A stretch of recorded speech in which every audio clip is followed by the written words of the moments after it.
Welcome to Next on the Tee with Chris Mascaro, where tour players, legends, and the top instructors in the game share their stories, insights, and playing lessons. Join Chris every week as he talks with the greats of the game. You are the smartest guy I've spoken to on radio or television in my career. And Chris, again, you're knocking out of the park. You're like 8 under par in this interview. If I ever have any research, I'm hiring your tail to be the research man. You're the best. You're a fantastic host and tremendously respected in the golf community. Yeah, Chris, you do an amazing job, and your listeners are super lucky to have you, and it's always my pleasure. Chris Mascaro is the king of the golf podcast. Don't miss him on Tuesdays. Now, here's your host, Chris Mascaro.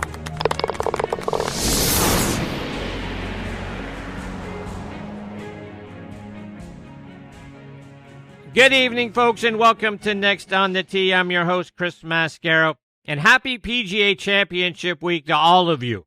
I'm really looking forward to seeing what Oak Hill has in store for the players this week. Weather going to be a factor. They had frost delays at the practice round on Monday. They're looking at having another one on Thursday, and it's forecasted to be in the 40s on Sunday morning. Windy conditions could also be in the forecast. The rough there, thick and lush, so it's going to be tough hacking it out of there. Premium on driving it straight and in the fairway.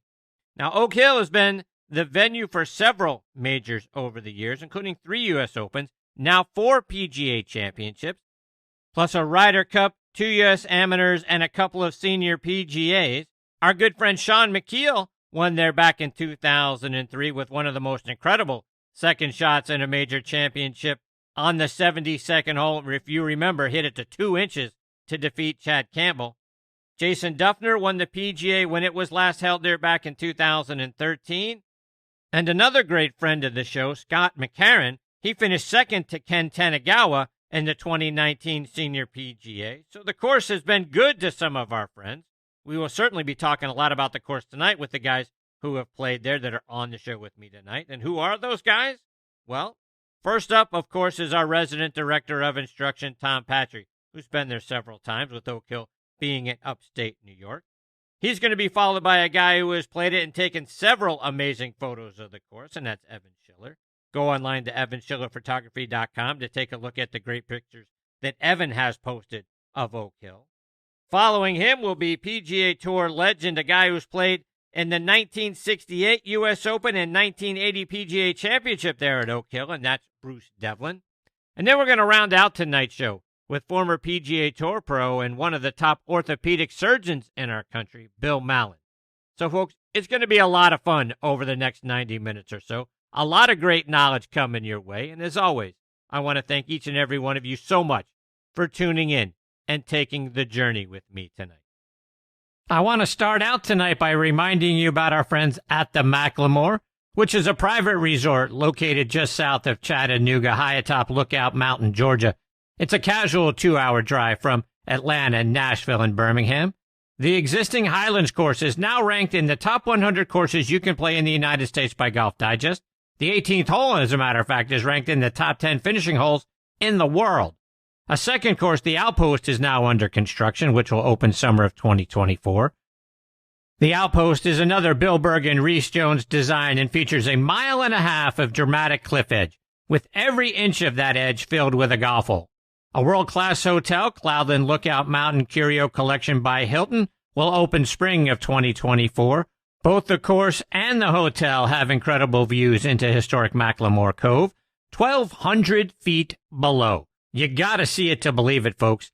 Stay, dine, and play golf above the clouds at Macklemore. Go online to macklemore.com to book your stay and play package today. Now let's talk grips. I want to tell you about Lamkin grips. Every shot, as you know, has its own unique feel. The trick? Feel comfortable with each one. And comfort is built into the very DNA of Sonar Plus Black grips.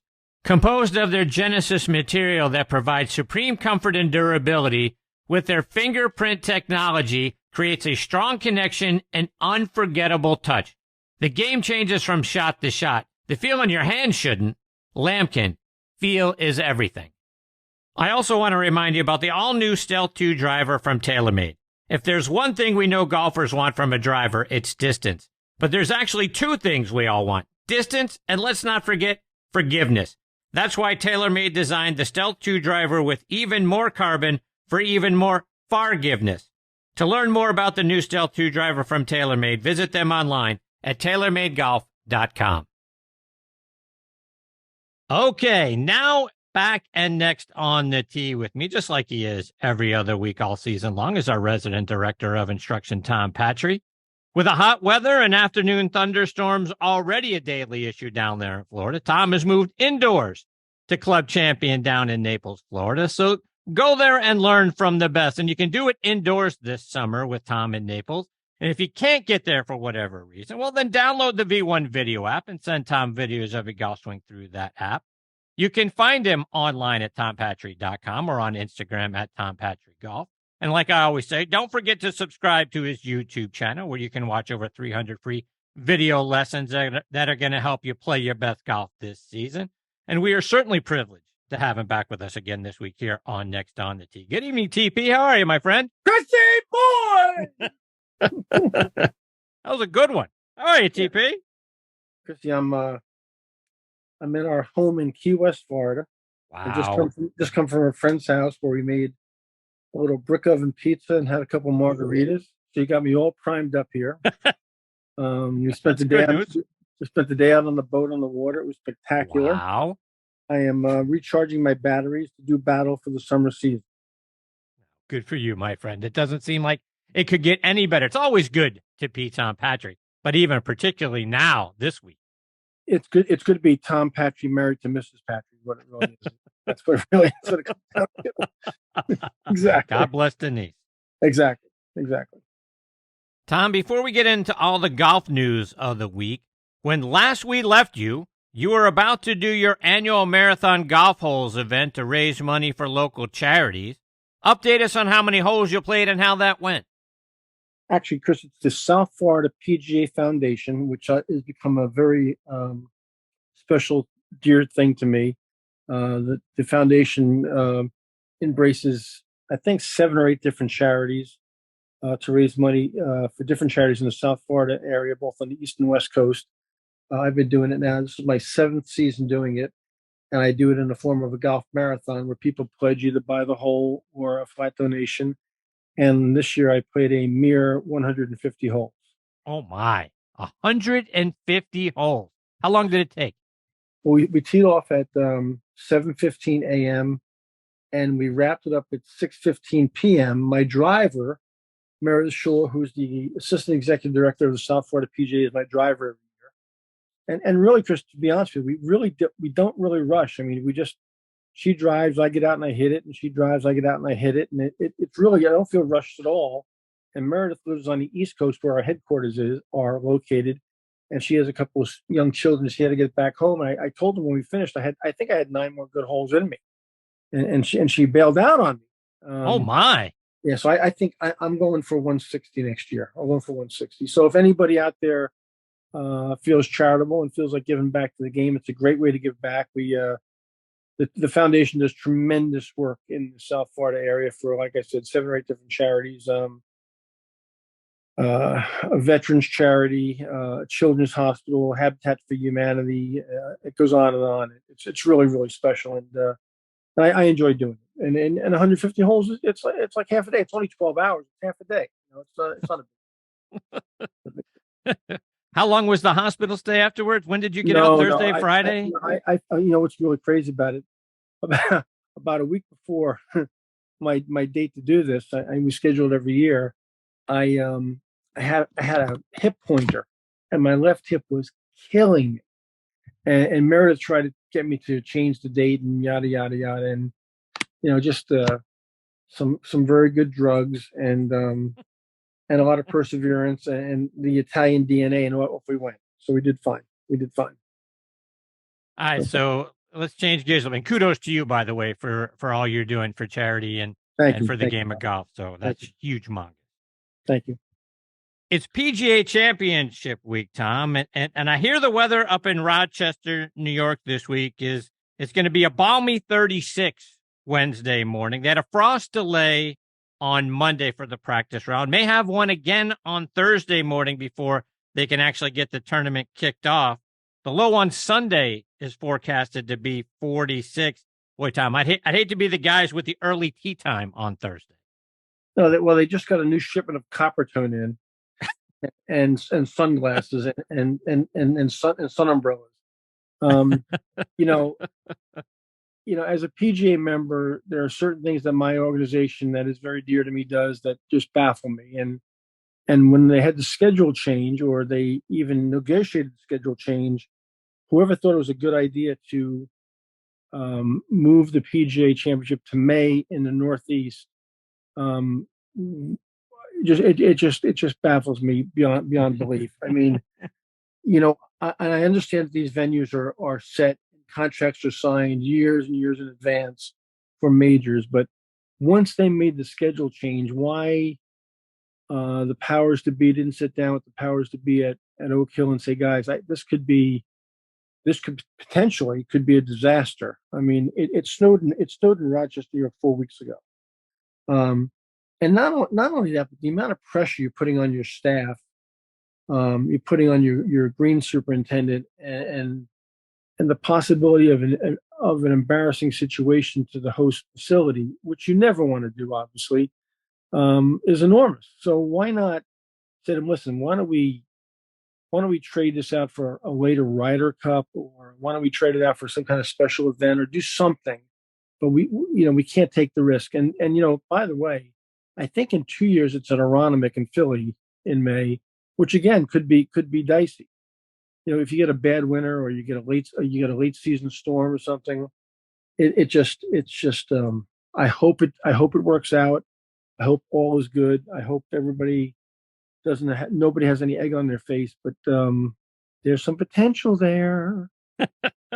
Well, to your point, right? I mean, I love Northeast golf. I mean, I love Michigan golf. But it would seem like if you're going to put a major in one of those cities or one of those golf courses, maybe a U.S. Open. I mean, the U.S. Open's been played there several times at Oak Hill. Seems like that would be a U.S. Open venue, not a PGA Championship venue when it's in early parts of May. It just seems like the thinking would be let's let the Northeast and the northern places have the U.S. Open. If we're going to play it in a colder weather one, let's play it a little later in the year. There are other places we can hold a PGA. Again, you're talking about two separate organizations, the PGA of America and the United States Golf Association, and not the PGA Tour in either case. So you're getting different organizations vying for different venues. And again, Chris, this all happened because of a change in schedule that was dictated pretty much by the PGA Tour. And the PGA of America and the USGA and the PGA Tour don't always see eye to eye. So somebody decided it was a good idea to put the PGA in May in the schedule, and the PGA of America agreed to it. Again, baffles me. But and that ties into, I know, something else you and I talked about off the air about do I like the new schedule? Do I like the majors all being played boom boom boom right in a row? And I'm not a big fan of it. I liked when they were, I like when the Masters was in April, and June came along, we had the U.S. Open, and then July came along, we went to the Open Championship overseas, and we rounded out the season with the PGA Championship last in August to create some drama and extend the season, as you will. So there's a lot of things I think that there's some holes in the carpeting here, and nobody really. I don't think we've really thought this through all the way. Can you imagine if it had been a really bad winter, which, by the way, 70 miles away in Buffalo, we know what happened there this winter. Right. Okay. If that winter had been shifted 70 miles to the other direction to, Rochester, and if they had a bad storm this past week or so, or a late storm, what would be going on right now? The possibility was really there, in the Northeast. So away from the weather, let's talk about the golf course. What do you think the keys are to winning up there at Oak Hill? Well, Oak Hill's a tremendous golf course. I mean, it's well documented. The championships have been played there in the past. The scores have been shot and not shot at that venue. It's a Donald Ross original, which we have, and quite frankly, it's not really Donald Ross original anymore because there's a lot of people who had their hands on it, most notably recently with Andrew Green. But it's a phenomenal golf course. It's a very, very, very good driving golf course. A par 70 that's going to play close to 7,400 yards. Just to give you a comparison about golf courses, Bethpage Black is a par 70 that played about 7,400 yards, and we know how tough that was. This is if not as good, a better driving golf course than Black possibly. It's a very well designed, very strategic golf course, and it looks like they've got some serious rough growing in, and you're not going to really be able to advance the golf ball very far out of that rough. So you're going to have to drive the ball in play. I think the key is getting the golf ball in play, and then the redesign has opened up some new pin positions. So if you played there in the past, the major, you're not really seeing the same golf course. So it's going to be new to everybody basically. And we know when guys see the golf course for the first time, it's kind of like that pitcher seeing the lineup for the first time. He does pretty good that first time around, but the second time around, they kind of figure him out. Well, these guys don't have a second time around in this new redesign. So this is going to be a first time situation for a lot of eyes on that golf course. I think it's going to hold up very well. And with those temperatures that you mentioned, it could be really interesting. I don't think, if it stays, the forecast stays the way it is and the golf course plays the way it can play, I don't think you're going to see anybody get to double digits. So let's take all of this a step further, because I took a peek at the tee times for Thursday morning. Mm-hmm. First group out: Sean McKeel, Stephen Alker, and Braden Static. So we got two guys from the Champions Tour that are of the first three out on the golf course. Putting the older guys out first seems a little cruel to me, Tom. Well, Sean McKeel, who actually won a PGA there, and never won anything else really. The sacrificial lamb, if you will. And then Alker, who's a great senior tour player and still has decent length. And I wouldn't be surprised if Alker, who's a grinder and a really fine striker of the golf ball, I wouldn't be surprised. It wouldn't shock me if Alker made the cut. But 7 a.m. on Thursday morning on that golf course in that temperature, I'll take a pass on that. I'm going to stay home and stay under the covers, maybe turn the TV on and watch it from my Betty box.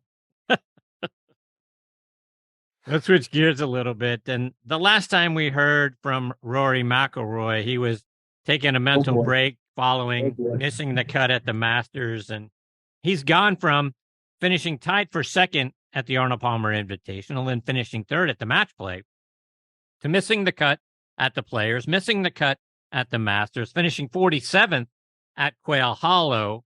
Now, he's a member at Oak Hill, and his wife is from Rochester. But do you think Rory can jumpstart it and get back and be a competitive player this week, find himself at the top of a leaderboard? Or is that too much to expect after his latest run that's been a little less than great? That's a great question, Christian. I mean, who knows?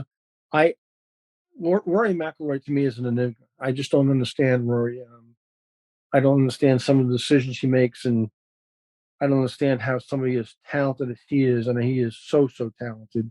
Goes through these extreme peaks and valleys in his game. I mean, he's just like a roller coaster. I mean, it's a great golf swing disguised as John Daly. I don't understand it. I don't understand how he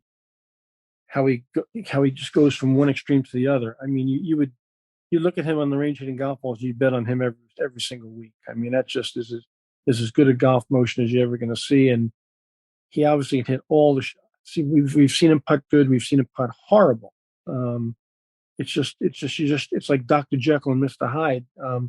I don't think the relevance of his wife being from there and him being a member has anything to do with anything. I think I saw an interview with him yesterday, and he really alluded to the fact that even though he's a member there, whatever that means, whether it's honorary, I don't know what the status is, but he hasn't played that many rounds of golf there outside tournament golf. So I don't think that's an advantage at all. I quite frankly don't know who's going to show up as Rory McIlroy's body from week to week. Tom, speaking of mental health, when you and I were talking a few days ago, you shared a story about what solved your anger management issues on the golf course. A video that I'd love to find somewhere on YouTube or anywhere else. How did Tom Patry once end up on the local news? Oh, you're going to do this to me, are you? Okay, you got it. I'll do it. I'll do it. So in my playing days, and I can't remember whether it was the Iowa Open or the Sioux City Open. Now, for people listening out there, this is long before there was a Korn Ferry Tour, a Nationwide Tour, a Ben Hogan Tour. Matter of fact, just before that. And you had to find these independent events to play in. And I can't remember whether it was the Iowa Open or the Sioux City Open. It was one of those two. And those events were big-time local events that people came out and supported it. And local high school kids caddied, and the whole community got behind it. And the local news station came out. So young Tom Patry had a bit of a temper. And we can't see ourselves. So I had an episode during the first round of the tournament that I thought nothing of really, and went on and finished the round. And that night I was in my room after dinner, and I turned on the local news, and I was kind of laying in bed reading, and the local sports came on, and they said, today at I'll call it the Sioux City Open, there was quite an event. And I looked up at the screen, and they had videoed me having this episode. And we'll just say that it wasn't pretty at all. And, you can't see yourself. So you don't, when you're making a complete ass out of yourself and you don't know what it looks like, you don't think anything of it. But when you see yourself on TV, on a news broadcast, a sports broadcast, making a complete and utter buffoon of yourself, and it goes on for 30 seconds, and you're thinking, who else is watching this? Can I turn every TV set in America off right now? Please don't let anybody see this. So, of course, it goes off, and I think to myself, oh, my God, I can't believe that's what I look like. And, of course, the next day you go out to warm up for the second round, and all your buddies are out there warming up for the second round, and they're like, hey, I saw you on TV last night. Hey, nice job. Nice job. And that instantly cured my anger management problems right there, because I looked like a complete and utter ass. And I tell that story to my juniors now when they have their little episodes at times. And sometimes during playing lessons, if I have a student, either whether it's a junior or an adult having an episode, I'll get the iPhone out and I'll film them doing it. And then after the playing lesson ends, I'll say, hey, I want to show you something. And they have the same reaction I had. They're horrified, and and if that doesn't solve your problem, I don't know what will. But I didn't. It was not a pretty picture of Tom Patry at all. You also learned a life lesson one year when you missed qualifying for the Open Championship at Turnberry. What happened there? Oh, that's that. You're doing this all to me in one night, huh? Oh, you mad that my Yankees are winning their game tonight? What are you doing?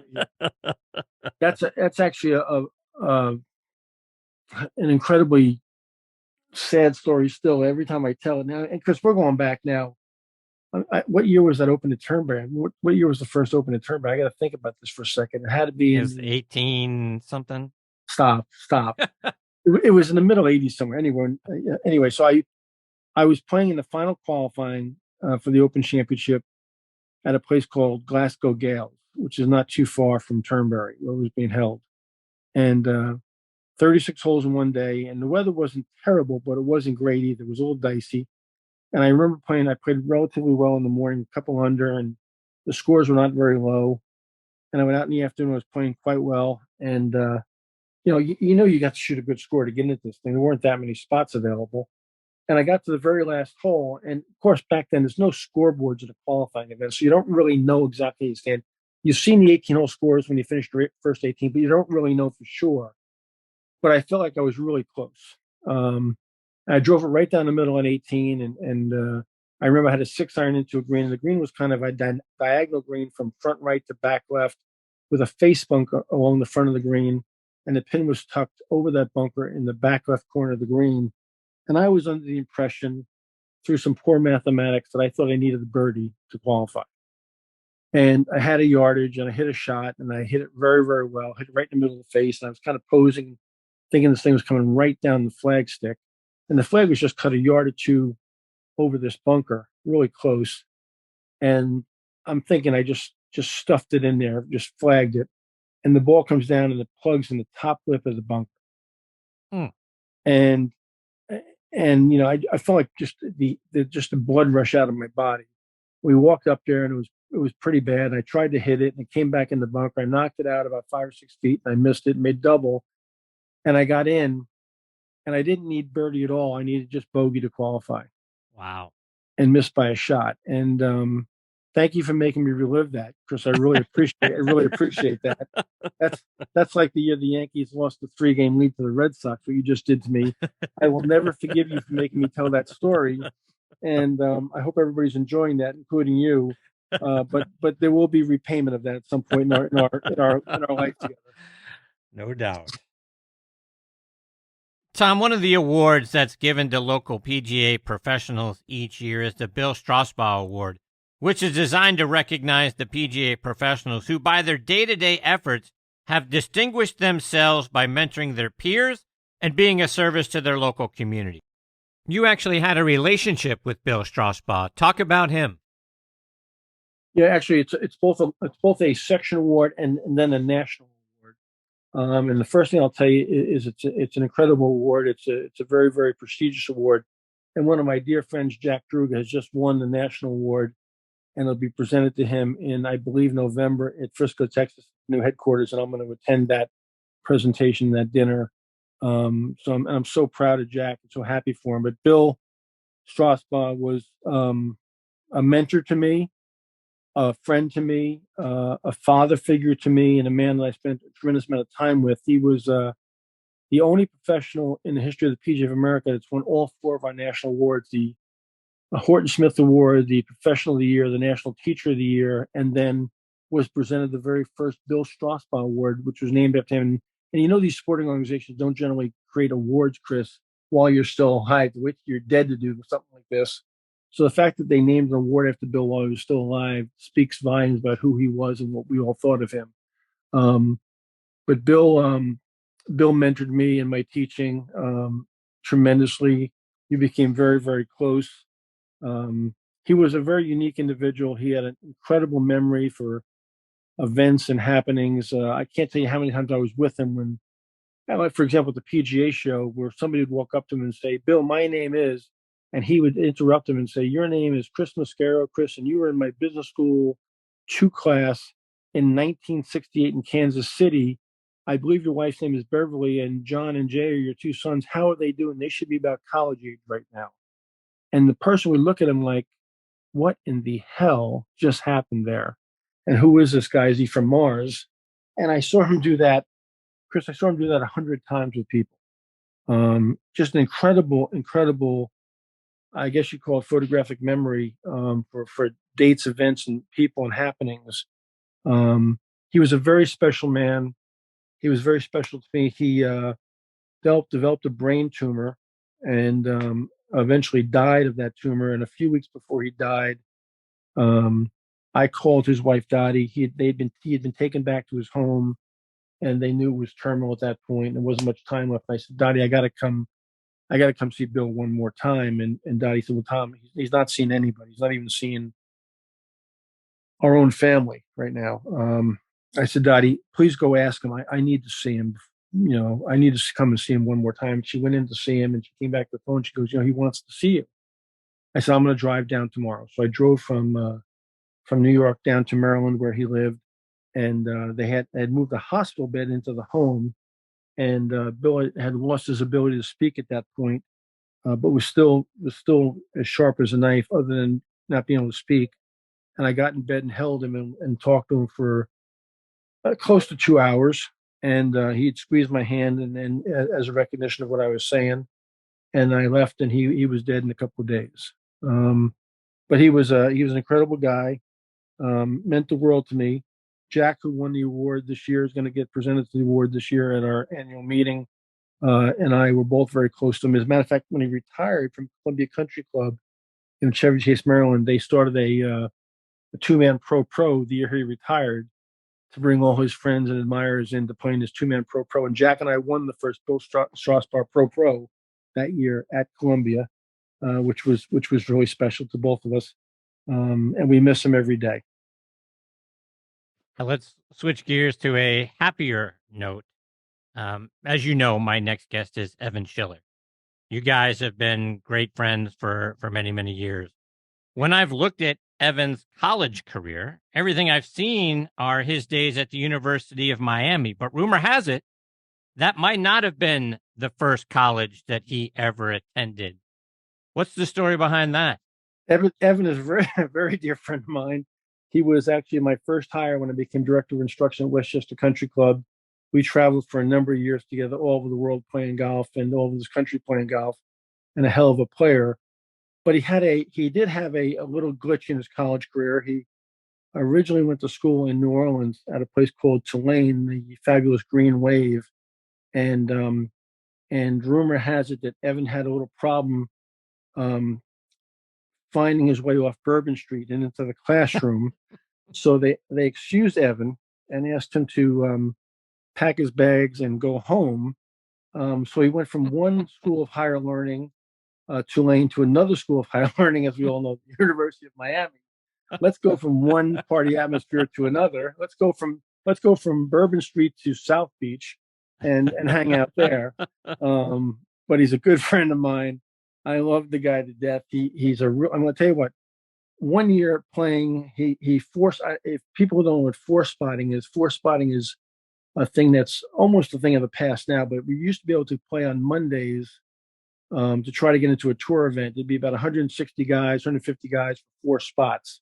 So you can imagine how competitive that was. It's so hard to do. Well, he force spotted 4 times in the same year.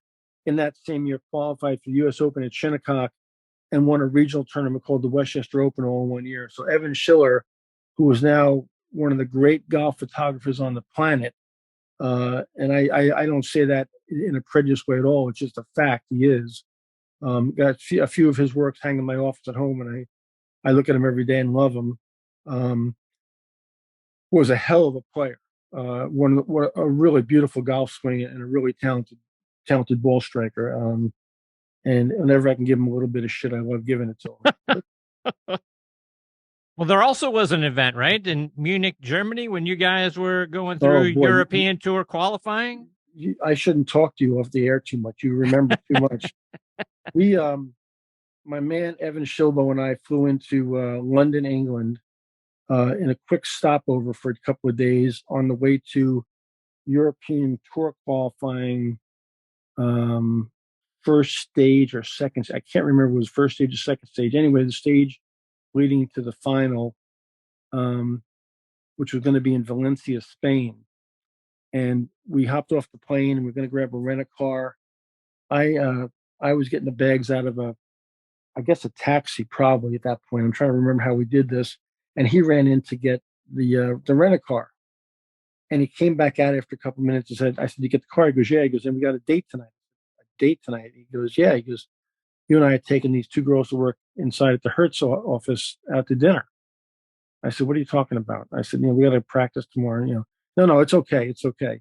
Long story short, we go out to dinner with these 2 young ladies, and we decide on the way back from Valencia, we're going to take them on a little trip to Munich, Germany. Long story short, we played the first round and played pretty well at a place called El Solar, which is hosted the Spanish Open, really good golf course. And we're both in position to qualify. But we've played so well, we're going to have these late tee times, and we're not going to make the flight we need to make to get back to London to get these 2 young ladies to get on the flight to Munich. So we don't know what we're going to do because this has become more important than the qualifying for the European Tour. So he says, what are we going to do? I said, well, John Paramore, who just passed away, who was the lead official for the European Tour, a wonderful guy, just passed away not very long ago. I said, I'm going to go talk to Paramore and tell him that there's a family illness at home and we've got to get out of here early tomorrow. Can we please go off first? We're going to try to convince the lead official for the European Tour to put 2 of the leaders off early so we can make a flight back to America, which is totally bogus. So I go speak to John Paramore, and he puts us off first. Wow. Instead of last. and we race around the golf course way too quickly. And as Tom's luck would have it, Evan qualifies by a shot by shooting some kind of crappy second round score and just sneaks in. And I missed qualifying by a shot to go to the final. And now I get on the plane and I'm totally pissed off. We fly back to London. We're supposed to fly to Munich. We get in this fight with these two young ladies. We end up circling around because Munich is fogged in. We land somewhere else. They're going to put us up in a hotel. And of course, we think we're going to do pretty well with these two young ladies. And they inform us that they're going to stay in a room together and we're going to stay in a room together. And they're not going to stay with us. Now I'm getting none of that either. And I get in this room with Evan and I say, I am going to kill you now. Now I'm going to kill you because I just missed qualifying and I'm coming up empty on this female situation. Thank you very much. Wow. Brutal. Yeah, not good. Not good. Tom didn't do well. Tom never really did well in that situation. He made some bad decisions. And also, was another rumor, wasn't it your idea for him to do this whole photography thing? Is that a true statement or is that embellished? Actually, again, Evan might have a different spin on this whole thing, but when we first went to Westchester, we of course hosted the Buick Classic. And Evan had a hobby that wherever we went to play golf, he would take some pictures. And I thought he took some incredibly wonderful pictures, as we now know he in fact did. But he thought it was a hobby, and he'd take landscapes, but he'd also take golf course pictures, different places we played and other places he played on different trips he made too. And I said to him the first year at Westchester, I said, Ev, you know what? We should get a couple of these pictures blown up and framed really nicely and put them in the shop during the Buick. I think we can sell them. And I went to our director of golf, John Kennedy, and said, John, do you mind if Evan does this? And John said, no, not at all. He can do it. And whatever we sell him for, the money is his. So I said, let's go down. Why don't you go down to Rye Frame? We had a friend that owned a framing shop in Rye, where Westchester is, and get 4 or 5 of these things framed up, and we'll put them on easels in the shop. And he said to me, what are we going to sell them for? So I'm going to put $375 on it because you're out of your mind. It is, you're crazy. This is not. Anyway, we picked out 5 pictures. They were fabulous. I thought he had them blown up. We had them framed. We put them in the shop. And the Monday or Tuesday of the Buick Classic week, he goes out to do something, one of the merchandise stands, and goes back in, and he goes, where are the pictures? I said, they all sold already. Go get more. And that started the whole thing. And I'm still waiting for my percentage check 30 years later. And you know what I got? Zippo. Nothing. No commission, nothing. I got nothing in Valencia, Spain. I got nothing in Munich, Germany. I got nothing. Wow. I got nada. And thank you, University of Miami. That's fantastic. I'll have to get Evan's thoughts on all of this. Oh, sure. I'm sure that the story will be very different. Very different. Tom, before I let you go, remind our listeners how they can stay up to date with all the great things you're doing, following you on your website and on social media as well. Chris, all the regular places, www.tompatry.com, Instagram, LinkedIn, Facebook. And thank you very much for mentioning the South Florida PGA Foundation and the 150 holes. It's near and dear to my heart. That's awesome. Those charities so need everybody's support and help. And maybe we can talk about a pre-me doing it next year and get some people that listen to the show involved too. But more importantly, Chris, thank you for everything you do. Every week is special that I get to come on with you, and the guests are great. And you do so much for this game from that seat you sit in there, and we really appreciate it. And please give Mr. Schiller my very best. That son of a, I love him, and tell him I'll see him this summer. I'm going to be up in his neck of the woods for 2 weeks in July. We'll do that. TP, you're the best, my friend. I'm already looking forward to when we catch up in a couple of weeks. Stay safe. We'll catch up soon. Thanks, Chris. See you, Tom. That is the great Tom Patry. Again, at Tom Patry Golf on Instagram. TomPatry.com is his website. And be sure to subscribe to that YouTube channel. So much great content out there for you to go out and play your best golf this year. And they don't come better than that guy. We are so lucky that he is a part of this show every other week. I just love him. Okay, before I open up the mic and get to my next guest, Evan Schiller, I was talking with Eddie Dry, VP of Domestic Sales for Strixon Cleveland Golf, at the PGA Merchandise Show earlier this year, and I said, Eddie, I like your CBX full-face wedges. How can they help an average player like me play better? Here's what he had to say. An average player, I use one, and I'm in some lies that you can't even believe. And I need all the help I can get. And the face is bigger, and the grooves go all the way up and all the way out to the toe. So if you hit it on the toe, you miss it, bam, there's a groove. So I like that. So I carry a 58. There you have it, folks. Try the new CBX full-face wedges from Cleveland Golf. I want to tell you about something else I saw at the PGA Merchandise Show, and that's me and my golf. And how does a 45-day free trial to Arccos sound? Well, me and my golf have partnered with Arccos and are offering 14 free sensors and a 45-day free trial to Arccos Caddy when you purchase any training aid on shop.meandmygolf.com. This is a limited time offer, so don't miss out. Again, go online to shop.meandmygolf.com. With many years in the business, menswear brand Construct has finally launched its green golf collection, sustainably produced using renewable solar energy and recycled fabrics. Hit your best shot in their performance-enhancing polos, quarter zips, and bottoms. Made with 4-way stretch, quick dry, and UV 50+ protection. From solids to bold, eye-catching designs, Construct Green is the perfect piece for making the best memories on the greens. And the best part? You can head to construct.com, and that's CONXSTRUCT.com, and use code Chris for 20% off the green collection today. All right, now back and next on the tee with me to probably set the record straight is Evan Schiller. For those of you not familiar with Evan's work as a photographer, you need to go check out his website, evanschillerphotography.com. And I mean this sincerely, not just because he's a guest on the show, but because it's true. And on top of being a great guy, it's the reason I've asked him to come back on the show for a third time now. And just like Tom Patry said, he is the best photographer on the planet. You go back into his golf career, the Tulane thing, we're not quite sure about. We'll get the story on that, but he played his college golf at the University of Miami back in 1981-82. He helped the team to a third-place finish in the Andy Bean Classic, a fourth-place finish in the Furman Invitational, and another fourth-place finish in the Southeast Invitational. And in the All-or-Nothing tournament at Athens Country Club, they finished fifth and earned a berth in the national championship tournament, which was held that year at Pinehurst. They ended up finishing 10th. They had another strong team in 83, and Evan helped them to finish second in the FIU Sunshine Invitational. He qualified to play in events on the PGA Tour from 1984 to 1988, including the 1986 U.S. Open at Shinnecock.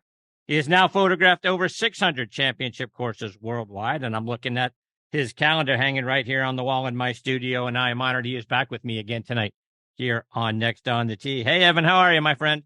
I'm great, Chris. Thank you so much for having me on. Appreciate it very much.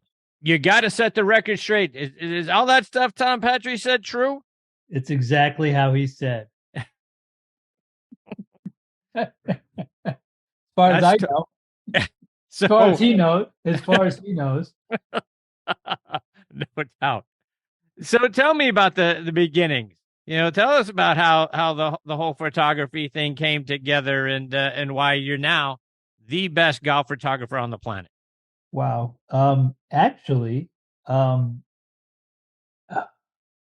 was with me. We were out in California. We played the California Open, and it was at the Mission Hills Edina Shore course and at the mountain course at La Quinta Resort and Club. And somewhere along the line, somebody said, you guys should go down the street. There's a new course that just opened up. You should go check it out. It turns out it's a stadium course at PGA West. There was nothing out there. I mean, if you saw it then and now, it's like night and now it's completely built up. When we went out there, it was 1986. Go play the stadium course. There was a few model homes there, but the rest was a golf course routed through what was essentially sand. Pete Dye. I mean, Pro Shop was in a trailer anyway. So we come to the ninth hole. We went out and played early because, it was like middle of the day, it was 120 degrees. And we come to the ninth hole, and I look down this hole, and it's a slight little dogleg right around this water, and it has a bunker running almost the length of the hole, and then there's railroad ties between the sand and the water. Pete Dye's railroad ties. And then there's this mountain in the background, and the water was really calm, and there was a perfect reflection of the mountain in the water. In fact, the hole is called Reflection. So I stop and I look at this, and we didn't have cell phones at the time where you could snap a photo, and I didn't have a camera with me. But it was about that moment that I decided, I got to go home and get a camera and just start taking it with me, to these tournaments or courses I play. So just for kicks, I got a camera, started taking it with me. I would take the photos and hang them up on my wall. They were like all around my room. I'd give them away to friends, and that's kind of how it got started. And then, as Tom said, several years later, I want to say it was, 5 or 6 years later, I went to go work with Tom at Westchester, and like that part, he was accurate about that. He did say, we should put some photos up in the Pro Shop, and they did sell. I mean, I never thought it would happen. So that was I think my first sale of any kind of photography was those photos that we sold at Westchester. And then I did it at a few more clubs, and that's essentially how it got started. And Evan, like I mentioned in your intro, each year I buy your calendar, have it hanging on the wall here in my studio with 600 plus championship courses that you photographed. How do you decide which pictures you're going to put in the calendar each year? Honestly, it's some of the more recent photos. A lot of them have come, or from the last year or so, the courses I've shot. But there's always one that I look at and go, okay, that one's the cover. But yeah, they're usually photos that I've taken over the last year or so. Maybe a little bit further back, but generally, yeah, the more recent ones. I don't know. I don't have any method. I just look and say, hey, that's nice. I like that. I like to have, a variety from different places. But there's no real rhyme or reason other than ones that I like, or, such that there's at least a difference of, the locations and courses and from around the country. And Evan, as I look at the picture for this month, it's appropriately the 13th hole at Oak Hill, site of this week's PGA Championship, Right. a beautiful Donald Ross and Andrew Green design. What can we all look forward to, since you've been there and you've photographed the holes? What can we look forward to seeing this week at Oak Hill? Wow. Well, when I photographed it, it was 2 years ago. My first impression when I walked on the property was this is a big golf course. Kind of a similar feel, like when I remember the first time I walked on the Winged Foot, I went, whoa, this is a big golf course. And it is. It's a big boy golf course. Andrew did an amazing job restoring it. It had kind of, over the years, well, first of all, the course is going to look a lot different than it did when they played there 10 years. I think 10 years ago, they played in 2013. It's going to look a lot different now. He did a wonderful job restoring it to the Donald Ross, as close as he could to the Donald Ross look and feel design. I know he worked off of some aerials and some old photos, but the bunkering is definitely Ross bunkering now, and the greens were restored. And yeah, he brought back the character of the golf course. I thought it was fabulous. Really, really good. It's going to be interesting to see how it plays. And, I happened to look at the weather, and I think on Thursday morning, I saw 30s for Thursday morning. So, I mean, they might even have frost on Thursday morning. I think the high was only going to be about 54. So that baby's going to play long. The picture you took is of the 13th hole. They got a flagpole with an American flag flying there on the hole, the Hill of Fame. Yep. Talk about that 13th hole. I think it measures out over 600. Like I want to say like 630 if they play it from the back tee. And there's a creek running across. Unless they move the tee up, I don't think anybody's. I think in 2013, I think guys are flying it over that creek. I may be mistaken, but I don't. Unless they move the tee up, I don't think anybody's going over that creek this year. Be interesting to see where they play it from. Whether they play it from 632 or they move it around. And also the second part of the shot is uphill to essentially what's like a punch bowl green. It's a wonderful hole, really, really, and it's tight up there by the green with those trees up on the right. Just so everyone's aware, and you point this out in the calendar, Oak Hill is the only club to have hosted now 4 PGA championships, the Ryder Cup, 3 U.S. Opens, 2 U.S. Amateurs, the U.S. Senior Open, and 2 Senior PGA championships. Can you feel that rich major history blowing in the Oaks when you walk around the grounds of that golf course and in the clubhouse? Yeah, it's I don't know. There's certain places you walk into. I mean, I remember when I was at Canterbury in Ohio, and they haven't had a PGA Tour major there in a while. But you walk inside as you do at Oak Hill. You got the Hill of Fame. There's plaques, there's photos, there's memorabilia. Yeah, you really get a sense of the history of this place when you're walking around the property.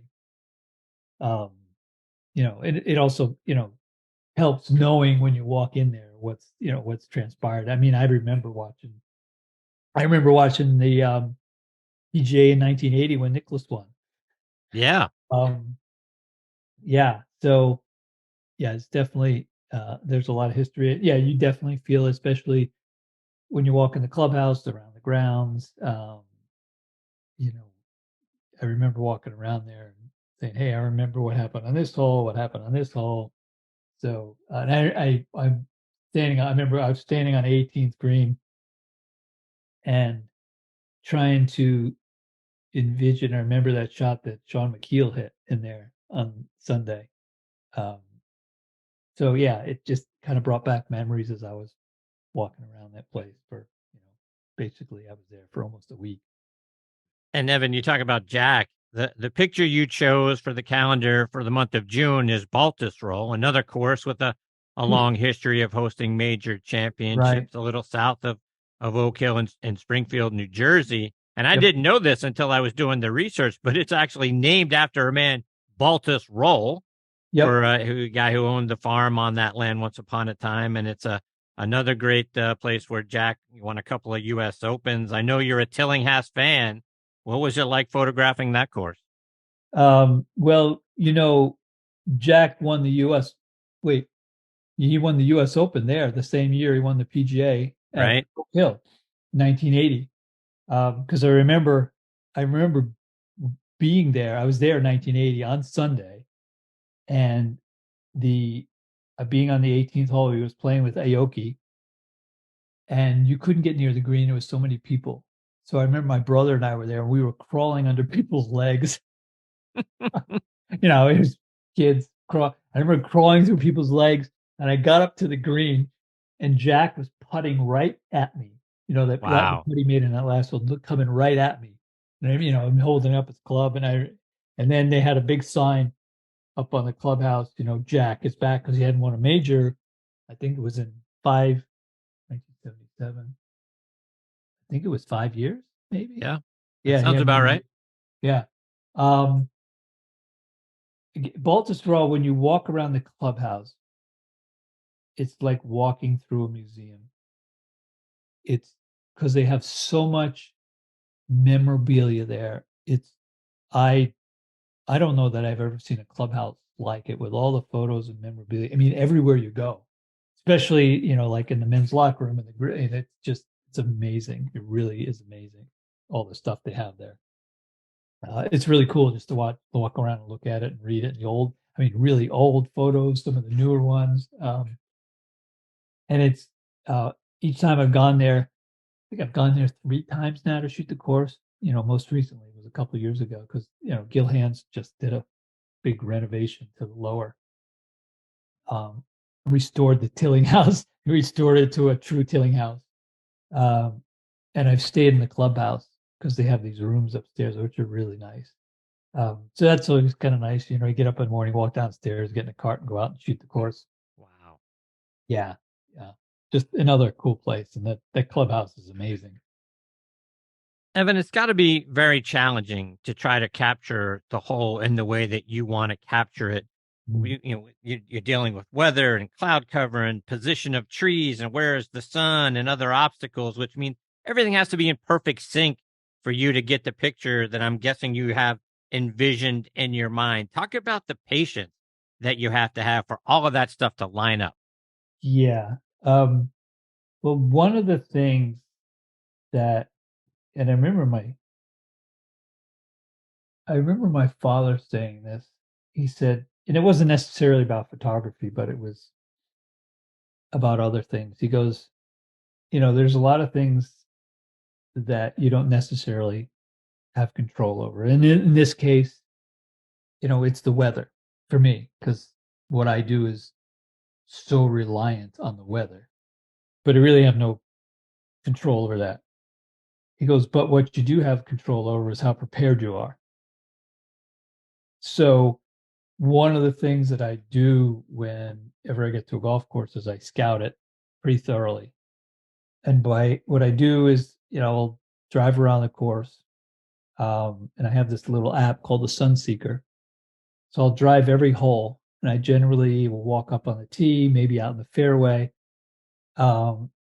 just kind of getting a sense of where I might want to shoot from. But also I use my Sunseeker, and it tells you where the sun's going to be at any moment of the day. In other words, so I can hold it up in the air, and it'll show me where the sun is at 6:30 a.m., at 6:45 a.m., 7 a.m., and where it is in the sky. So I know, I get a sense of like, okay, well, this hole, be good I think it'll be good in the morning because the sun's going to be over there. Maybe not so great in the afternoon. Whereas another hole or two could be really good in the afternoon. So I make my little notes. So I got a kind of a sense of where I want to go and when I want to go there. Whether it's first thing right when the sun comes up on one hole, and then another hole it might be a half an hour later. And then so I get this little plan together where I want to shoot, let's say in the morning, which holes I want to shoot. But that's always subject to change because you get there and it may not look the way you thought it looked. So you got to, pivot or, adjust. And then there's always a chance that the weather may not agree. So you just keep showing up.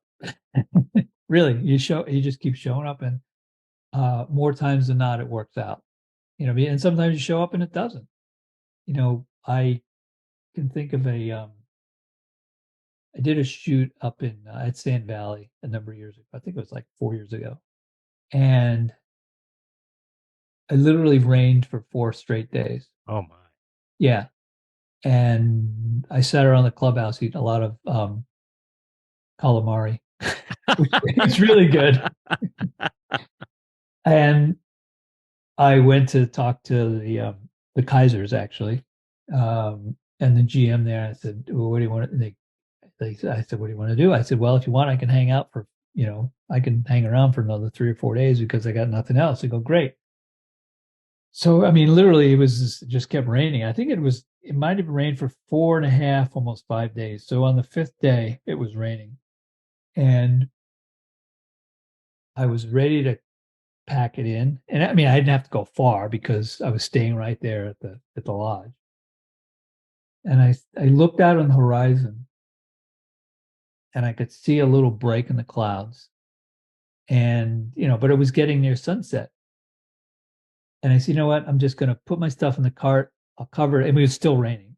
So I got in the cart and I drove out to Mammoth Dunes, to the 10th hole in Mammoth Dunes. And through the rain, I had all my stuff covered up. I had I had my rain suit on, and I sat there literally and in the rain and waited. And the sky started to break, and the sun literally came out for 30 seconds, and then it went away. But in that 30 seconds, I was able to get a few shots of the 10th hole. Wow. And then I moved over to the 13th hole, and the same thing happened. And that shot of the shots I got out of the 10th hole are some of the best I ever got anywhere. And literally, had I not driven out in the rain and just said, you know what, I'm going to go out there and just wait. And if I get some, because on the off chance the sun comes out, it could be really amazing. And it was for 30 seconds. And I got this amazing shot of the 10th hole because the sun came out. People say it almost doesn't even look like a photo. It looks like a painting. So I've learned from that. And I've also learned from times where I decided to pack it in and I shouldn't have, where I thought, the weather was going to stay cloudy or the weather was going to stay crummy, and it switched on a dime, and all of a sudden it got really nice, and I had decided I'm going to leave or I'm going to go in my car, and I regretted it. So there was a moment I just said, you know what, I am never going to do that again. Even if I have to go out there and get skunked. Evan, before I let you go, remind our listeners, how can they buy some of your amazing photographs and then follow you, whether it's on your website or it's on social media? Well, they can go to my website, evanschillerphotography.com. There's an online store with, I don't know how many prints there are there now, probably over 1,000 to choose from probably over 60 courses, maybe more. evanschillerphotography.com. You can find me on social media, Instagram. I'm probably the most active on Instagram. Just if you type in my name or Evan Schiller Photography, you can find me.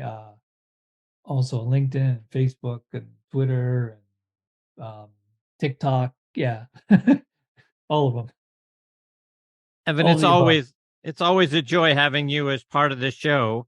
I hope we get the privilege of catching up with you again soon. In between now and then, my friend, all the best. And I look forward to all the different things that you're going to come up with this year. And obviously looking forward to the calendar for next year when that becomes available, because like I say, I've got it for the last several years here in my studio since I had the privilege of meeting you through Tom a few years ago. So I just treasure all of that. Yeah. Well, thank you for having me on. And actually, remember I said, I usually know there's a photo I take and I usually know it's going to be the cover. Well, I got that one in February. Is that right? Yeah. Can we get a glimpse under the tent? Now you're teasing me. Now I got to wait. Oh, no, I can tell you what it is, but you have to wait. Okay. That's okay. I'll wait, but I want to know where it is.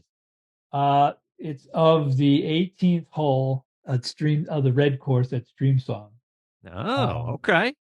Well, it was my first morning. It was my first time at Streamsong, and it was my first morning there. And the whole course was enveloped in fog. Just completely socked in with fog.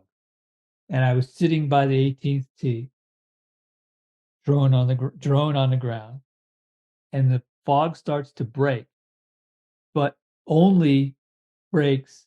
It's still kind of hovering around the ground, but it only breaks on the 18th hole and on the driving range. The rest of the course is still in the fog because the 18th hole is a little bit higher up than the rest of the course, up towards the green.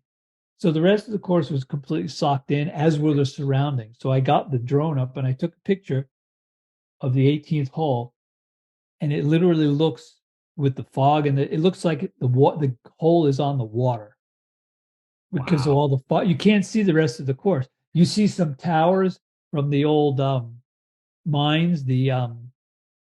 Oh God, who's still in the place? Anyway, I'm blanking. There you see some of these old towers from the old mines in the distance, but other than that, it's just completely covered with fog. And you see the hole, so it looks like it's on the water. Spectacular. Can't wait to see it. Yeah, it's a cool shot. Anyway, thank you so much. I really appreciate having me on, what you do. It's wonderful. Thank you. I appreciate it. Take care, Evan. All the best to you and your family. We'll catch up soon. All right, Chris. Bye. Thanks. See you, Evan. That is a great Evan Schiller. Folks, you've got to see his prints to believe it.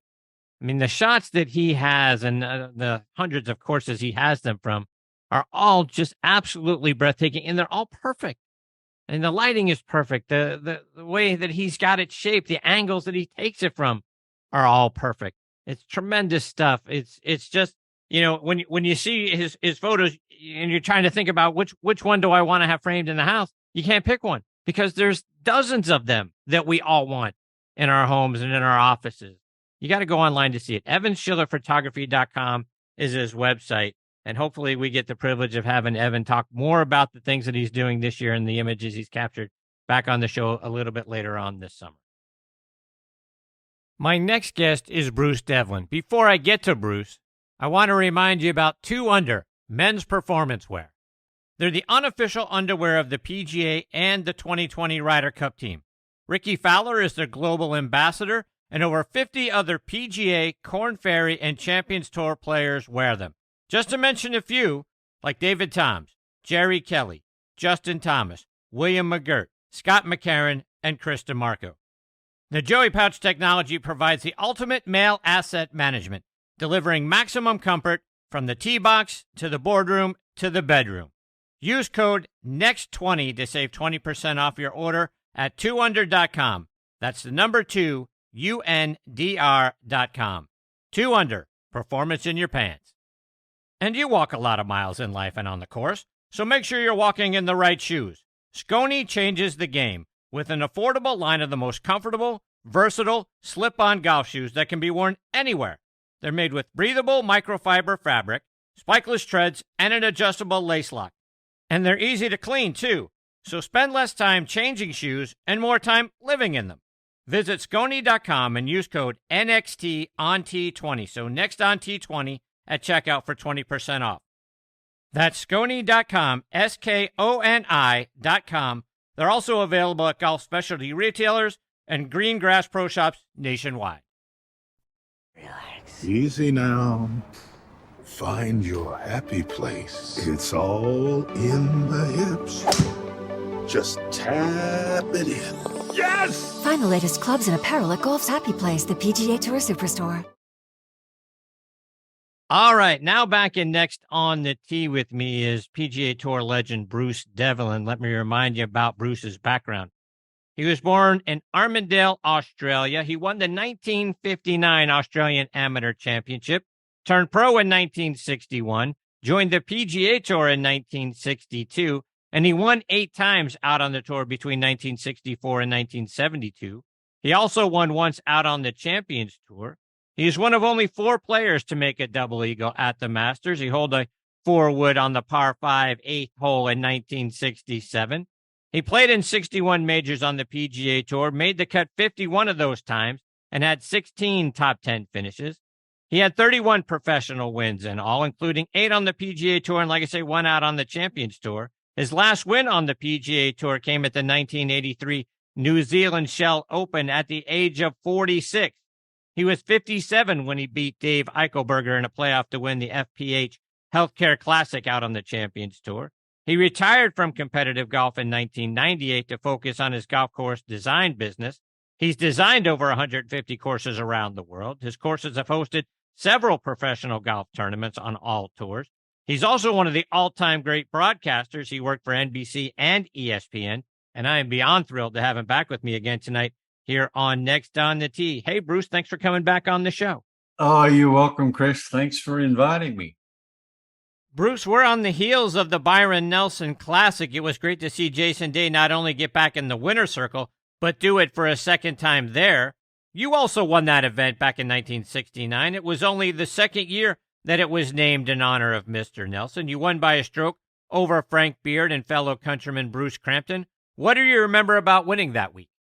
Oh, it was obviously a great thrill, especially with Byron's name on it. And then for quite a lot of years, the champions used to have a dinner there, sort of like the Augusta Masters dinner on a Tuesday night. And that went on for, I don't know, maybe 15 or 16 years. And then for whatever reason, it's sort of stopped. So I'm sure a lot of the guys would have loved to have had the opportunity that I had to sit and talk with the great Byron Nelson and obviously win his golf tournament. It was a lot of fun. And Bruce, we're at the PGA Championship week. It's being played at Oak Hill. You played at Oak Hill in the 1968 U.S. Open. You finished tied for 9th that week. You played there again in 1980 at the PGA that Jack won. What do you remember about competing at Oak Hill? It's a difficult damn golf course, is what I remember. Yeah, no, it is a difficult golf course, but I think it's a very fair golf course, and I actually would like to see what the redo of it looks like. I hear and read a lot of nice things about it, so I'll be watching this week. I like to see the changes that were made, and we've got a hell of a field there too. So, from what you remember about the golf course, what do you think it's going to take to win there this week? Oh, you know something, Chris, to be quite honest with you, I don't understand the golf game today. When guys hit it 330 yards off the tee and hit 8 irons, 210 yards, I mean, I can't get my head around that because I never saw it. I don't understand it. So I wouldn't have any idea what it would take to win there. I mean, these guys are shooting, doesn't matter what sort of golf course they go to, I guess. It's a 20 under week, I don't think that'll happen there, but I wouldn't be surprised what the score was, to be honest with you. So let's take that a step further. Do you think the idea, that model local rule of potentially rolling the golf ball back at the pro level, is that the right thing to do? Yeah, I think so. I think the greatest player that we ever had, certainly through my period, was Nicklaus, and he now for 30 years has been saying that the golf ball is going too far, and it's affecting a lot of things, making some of the old great golf courses unplayable for these guys. They can't hit drivers off a lot of the tees. It's totally different, but I think the bifurcation of it, it may work. Golf is the only professional sport that I know of where you can go to the place of competition and you can bring your own golf clubs and you can bring your own golf ball.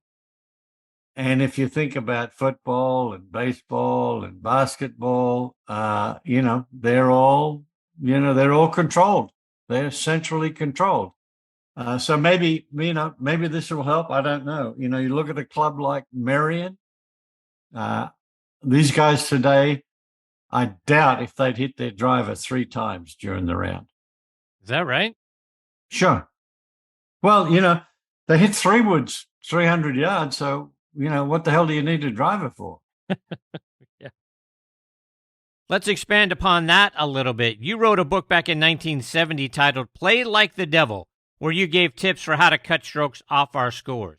Is the advice that you gave back then any different from what you'd give now? No, I don't think so. I think, there are certain basic fundamentals that you need to have to play the game, on a professional level. And I think they've pretty much stayed the same over the years. You look at a guy like, I'm going to use an Aussie here, but you look at a guy like Adam Scott, who's sort of been in the back end of my era, and now he's playing in this, high length area, and he's been able to go along with the way the golf ball and the clubs have improved, and he's still competitive today. So I think you couldn't find a better golf swing than what he's got, and it's obviously it's stood the test of time. Bruce, in that year of 1970, you won the Bob Hope Classic, which was a 5-round golf tournament at the time. You shoot 66 in the final round to beat Larry Ziegler by 4 strokes. What was it like not only winning that golf tournament, but then all the stars and the people that always were around the Bob Hope Classic?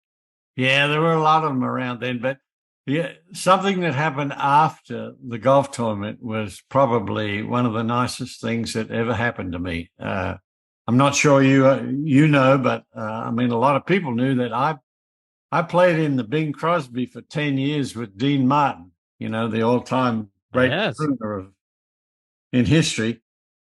And I was in the press room after the golf tournament, after the victory, and I got a phone call from him, and he said, "I've sent a plane down for you and your wife, Gloria. You're coming to the opening of my show at the, I've lost the name of the facility that he was opening at, but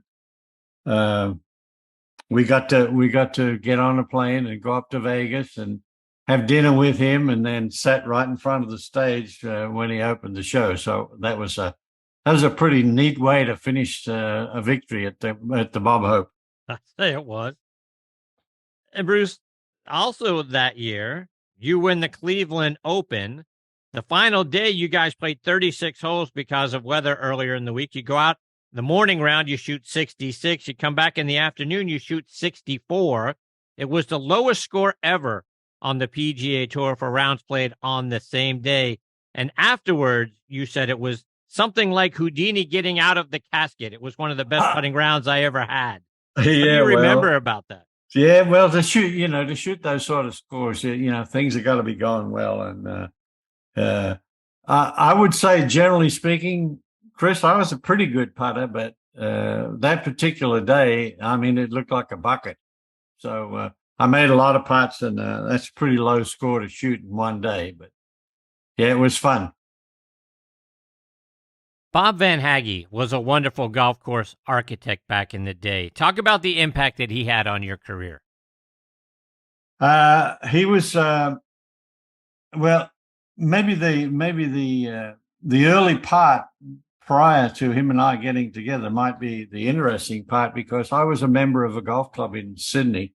I played pennant for them as an amateur called the Lakes Golf Club. And after I turned pro, the president of the club called me and he said, "Bruce, I'm not sure whether you understand what's happened, but the state of New South Wales is going to put a freeway through the golf course. And I want you to, when you go to America this year, please, try and look at some golf courses that are being constructed and come back and make a recommendation to us, for a guy that would come here and rebuild the Lakes Golf Club, knowing that there's a freeway that's going to go through it."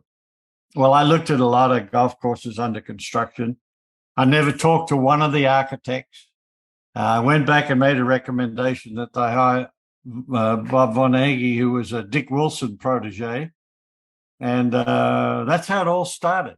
When he got over there, he said, "Well, I'm not quite sure why I'm here, but thank you for recommending my name." And one thing led to another, and we ended up forming a company together, and we built probably, maybe 125 golf courses together around the country and actually around the world. So it was a fairly long relationship. And then, like everything, it sort of dissipated towards the end, and I ended up going out by myself, and he went his way too. So, and then I might also tell you that he was married to one of the first LPGA gals that put the tour together, who actually passed away today. Marlene Hagge died today. Wow. That's so a little postscript for you, Chris. Yeah, absolutely. Bruce, just a couple more before I let you go. In the 1967 Masters, you become one of only 4 players to make an albatross on the par 5 8th hole. You hole a 4-wood from 248 yards out. Talk about that shot. Yeah, well, that was I had my daddy with me too that year, and I hit it in the right rough on the right-hand side of 8, had a perfect lie, and I knew they just rebuilt the green, so I knew there was only one way to get into it, and that was about a 30-degree angle to where I was. So I hit about a 15 or 18-yard hook, and it just sort of pitched just short of the green, run up on the green, and went into the hole like a putt. So that was quite a thrill. My dad got to see it happen too, which was a lot of fun. No doubt. Bruce, you once said, "I'm not physically strong enough, nor do I have the mental stamina to play week after week on the tour. If I stayed out on the tour regularly, they have to put me in a straitjacket." Yeah, that's probably right. I've always, I've always enjoyed doing other things. If you look at my career, I was a plumber early, and then got into golf, and then TV and architecture, and now doing the podcast. Doing all the history, all the great players that have ever played this game. It's been a long and a lot of different turns in the career. It's been a lot of fun, though. Before I let you go, you mentioned the podcast. It's called For the Good of the Game. You and Mike Gonzalez do a fantastic job, as you said, talking to all the great legends that our game has had. Talk about the podcast and where people can find it. Yeah, they can just go to For the Good of the Game, and just a couple of ideas about what's going on. We've interviewed 74 of the World Golf Hall of Fame and major champions, both men and women. We've interviewed 68 major winners, 35 World Golf Hall of Fame winners, and these players have won 2,455 golf tournaments between them. And LPGA wins, nearly 1,300 wins. So it's been Mike Gonzalez come up with the idea. I wasn't quite sure about it. And he said, you've got a good relationship with all the guys. And, we got started, and we're into our third year now. And it's, we finished with, we did Justin Leonard today, just early this morning. So he was our 74th guy or gal that we interviewed. So it's been a lot of fun. Bruce, how can they, you mentioned where they can find it, but where can they follow you on social media, because you're a wonderful follow as well? Oh, thank you. Well, I guess, I'm not too good at this, but Facebook, I guess I'm at Bruce Devlin 13, and I don't know what the hell I am on Twitter, but I'm on Twitter as well. And to be quite honest with you, I probably wouldn't be on any of them except for Mike Gonzalez. He said, if we're going to promote For the Good of the Game, you better get on Facebook and Twitter. So that's why I got on. Well, Bruce, it's been a huge thrill having you back as part of the show again tonight. I hope I get the privilege of catching up with you a little bit later on this year. You're such a joy to spend time with. No, thank you, Chris. It's always a pleasure to talk with you, and I appreciate what you do. You've got a great show, and thank you for the invitation. I appreciate it. Take care, Bruce. All the best to you and your family. We'll catch up soon. Okay, buddy. Thanks a lot. See you, Bruce. That is the great Bruce Devlin, and as you could hear, what a wonderful man, a great player, a great broadcaster. I used to love listening to him broadcast golf tournaments. He made every tournament better because of his insights and his broadcasting skills. They were second to none. His podcast, again, For the Good of the Game, FORE. So For the Good of the Game is where you can listen to his show. It's on just about every major podcasting network out there or application. So wherever you get your podcast content, you're probably going to be able to find For the Good of the Game on there as well. Mike Gonzalez, his co-host, does a great job there, a great team. So be sure to go check it out. Again, forthegoodofthegame.com is the website, and available out there just about everywhere you get your podcasting content. Hopefully, like I say, we get the privilege of catching up with Bruce just a little bit later on this summer. Before I get to my next guest, Bill Mallon, I want to remind you about our friends over at Edel Golf. Power and precision. Edel Golf's SMS and SMS Pro irons offer the ultimate in iron adjustability. Featuring the revolutionary swing match weighting technology, precisely dial in each iron to your swing by moving the heaviest weight to its optimal position for maximum performance. Learn more about them by going to edelgolf.com. And folks, do you sway and you're off balance in your golf swing? You know what? It could be your shoes. A golf shoe needs structure to provide stability and reduce sway. How can you tell if your shoes lack structure and are hurting your game? If you can hold your shoes by the toe and heel and twist it, toss it. Squares was designed for the perfect balance of structure and comfort. Isn't it time you tried Squares? Try the new Speedbolt at squares.com. That's SQAIRZ.com. Looking for the ultimate Myrtle Beach golf experience? Well, it's only a click away. Check out the two-play special at two of America's most awarded public golf courses, Caledonia Golf and Fish Club and True Blue Golf Club. They are low country masterpieces featuring two iconic Mike Strantz designs. Play these two incredible courses for one great price. Visit CaledoniaGolfandFishClub.com to learn more about the two-play special and book your tee time today. Again, that's CaledoniaGolfandFishClub.com. Okay, now next on the tee with me is Bill Mallon. Bill is from Paterson, New Jersey. He grew up in Framingham, Massachusetts, and later moved down to Raleigh, North Carolina.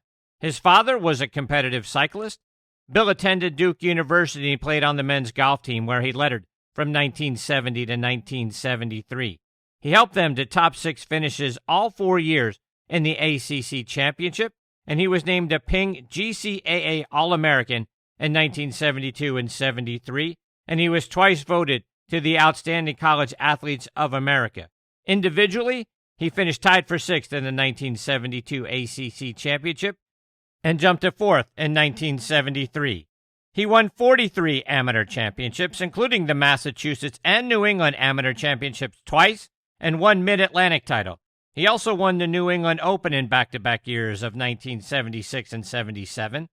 Bill went through Q School and earned his tour card in 1975, and he played on the PGA Tour through 1979. His best finish was a tied for 5th at the 1977 Tucson Open, and he played in the 1977 U.S. Open at Southern Hills. Following his PGA Tour career, he went back to Duke and earned his medical degree, and he has become one of the most outstanding orthopedic surgeons in our country, and he spent several years as the medical editor for Golf Digest.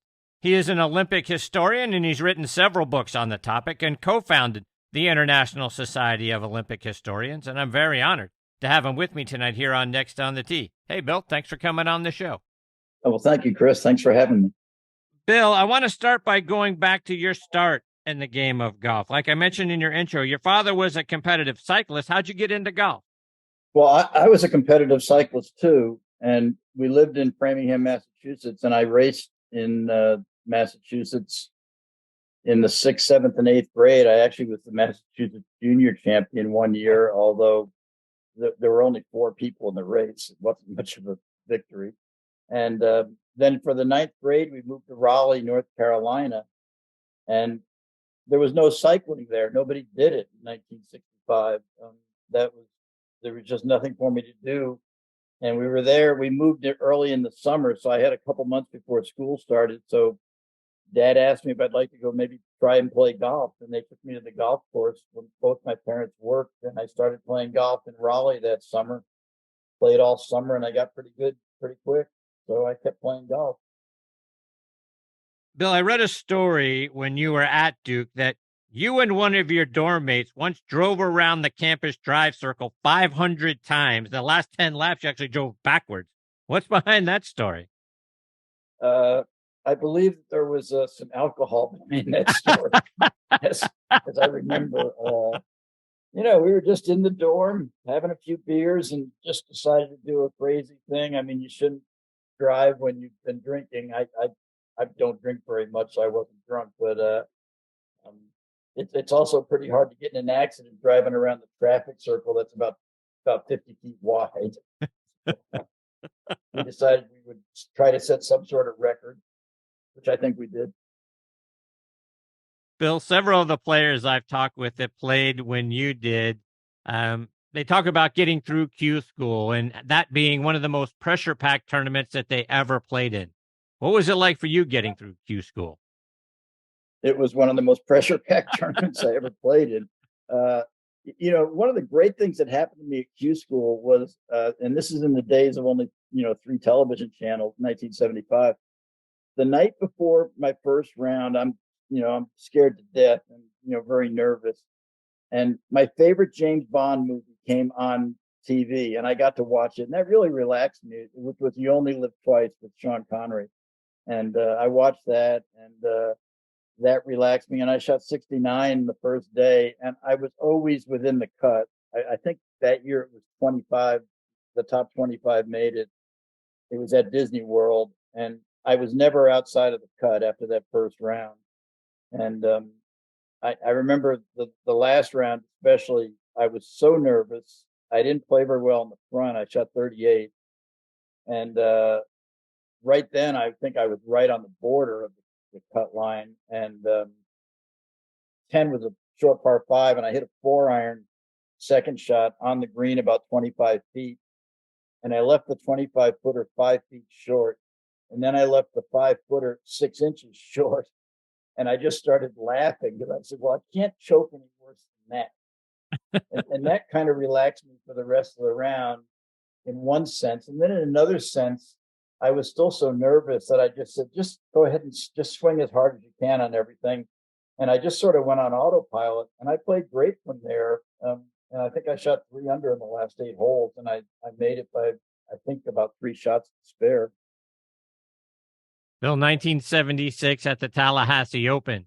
You finished tied for 63rd. You took home a cool $140 for that tournament that week. Was that the first time you made the cut on a PGA Tour event?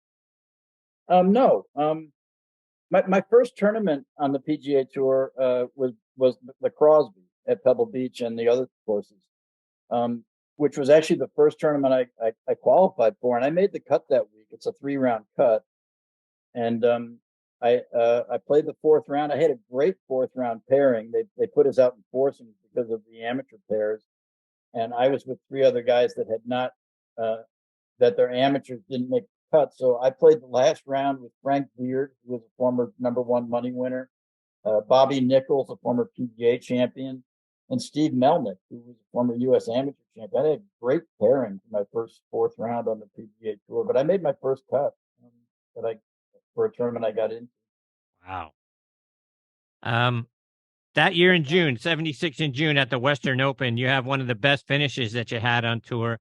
You finished 6th, only 3 strokes behind winner Al Geiberger. And it must have been a brutal final round, because when I look at the scores, Bob Dixon, who was leading going into the final round, he shoots 80. There were 10 rounds of 80 or worse, including Lenny Watkins, who shot 86. You go out and shoot 74. What do you remember about that tournament, that final round? Well, I played with one of my close friends on tour that week, Joe Porter. Joe ended up finishing 2nd behind Geiberger for the week. And, I think I was about in 5th place going into the last round, but I never really had a shot to win it in the last round, even though I shot 74. I was always about 3 shots off the lead. I would have had to, just go crazy on the last few holes, and I didn't. I just played solid that round. I didn't do anything, super great or anything, and I didn't do anything stupid. I just, again, played solid. The thing I remember most about the week was in the second round. I can't remember what I shot in the first round, but in the second round, I shot 40 on the front 9. This is on Butler National, which back then was the hardest course on tour. So I shot 40 on the front 9 in the second round, and I'm kind of like on the verge. If I don't play well the back 9, I'm going to miss the cut. And then I shot 30 on the back 9, which someone told me was the course record for the back 9, and that ended up with a 70, and that was what put me up near the leaders at that point. And like I said in your intro, you played in the 1977 U.S. Open at Southern Hills. The heat that year was off the charts. Hubert Green wins the tournament that week, but dealt with death threats during the final round. Were you aware of the death threats and the things that were going on, and what do you remember about that week? Well, I remember that week very well. Namely, I don't know if you know this, I got married the Saturday before that U.S. Open, so that was our honeymoon. And I had told my wife, if I qualify for the Open, we'll play the Open, and then we'll have a honeymoon later. And if I don't, we'll go on a honeymoon somewhere. So our honeymoon was, people say, "Where was your honeymoon?" I go, "Tulsa, Oklahoma," which never doesn't sound like a real great honeymoon. honeymoon spot, but it was brutally hot. I didn't wear a glove, and on real hot days, sometimes I wore like tennis wristbands to keep my hands a little drier. And that week it was so hot, and I always sweated a lot anyway. In high school, they voted me most likely to break a sweat. So what I did was I soaked my tennis wristbands in water to keep my wrists and hands cool, to keep my hands a little drier when I was playing. The one thing I remember, I can't remember if this was Thursday or Friday, but you always play in the morning one day and the afternoon the next. And on the day I played in the morning, I'm leaving for the course about 6:30 or 7, and there was a time temperature sign in the bank in back of our hotel.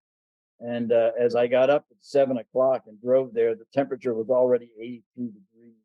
So Wow. it was pretty hot that week. So, Bill, after graduating from Duke with a degree in math and physics and the success that you had those 4 years out on the PGA Tour, including being inside the top 100 money leaders twice, why'd you decide to leave the tour and go back to Duke to get your medical degree? I was in the top 100 money winners my first 2 years, 1976 and 77, and everyone always looks at what they make now and thinks, oh, well, you were making a ton of money. My official money in 1977 was about $24,000. So it's a little different than today. And, I made some money off the tour with a few little endorsements and some pro-ams and other local tournaments I played. But, I probably made no more in 77 than about $60,000. And it costs money to play the tour.